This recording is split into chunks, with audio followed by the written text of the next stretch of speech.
അങ്ങനെ അവസാനം നീണ്ട കാലത്തെ ഇടവേളയ്ക്ക് ശേഷം ഞാൻ വന്നിരിക്കുന്നു സുഹൃത്തുക്കളെ. പറയാനെച്ചാ വേറെ പണിയൊന്നുമില്ലെങ്കിലും ചെയ്യാനെച്ച കുറെ കാര്യങ്ങൾ ഉണ്ടായിരുന്നു.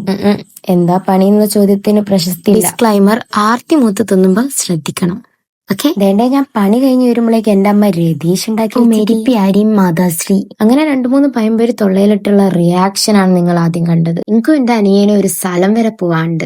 എന്റെ അനിയൻ അയനെ കൊണ്ട് പറയല്ല, ഇടയ്ക്ക് ഇതെണ്ടിക്ക് ഒടുക്കത്തെ ജാടയ. എങ്ങോട്ടാ ഉടുത്തു മാറ്റി പോകുന്ന വെച്ചാൽ എന്റെ മാമന്റെ മോളെ ബർത്ത്ഡേ ആണ്. അങ്ങനെയൊക്കെയുള്ള ഗിഫ്റ്റും വാങ്ങി ഞങ്ങൾ അമ്മേന്റെ വീട്ടിലേക്ക് പോവാണ്. കണ്ടോ, ഞാനും അവനും മാച്ചാ. ഇടയ്ക്ക് ഞങ്ങൾ അങ്ങനെ നമ്മൾ അവിടെ എത്തി. എന്റെ ഏട്ടൻ അതാ മുഖവും തിരിച്ചു പോകുന്നു. എന്താ പറയാ, എല്ലാവർക്കും എന്നെ അങ്ങ് പേടി. ഈ പോണതാണ് ബർത്ത്ഡേ ഗേൾ. ക്യാമറ കണ്ടപ്പോ എന്താ വിനയം. 5 മിനിറ്റ് മുന്നേ കച്ചറ ഉണ്ടാക്കി പോയ ഗിഫ്റ്റ് കൊടുത്തിട്ട് ആ മുഖത്തൊരു ഭാവം മാറ്റം അത് ഞാൻ കണ്ടി. ഞാനെക്കാടെ 10 രൂപ തന്ന 500 രൂപേന്റെ എക്സ്പ്രഷനാ. പറയുമ്പെല്ലാം പറയണല്ലോ, ഇതിലൊരു 10 എന്റെ വീട്ടിലെത്തിക്കിട്ടോ.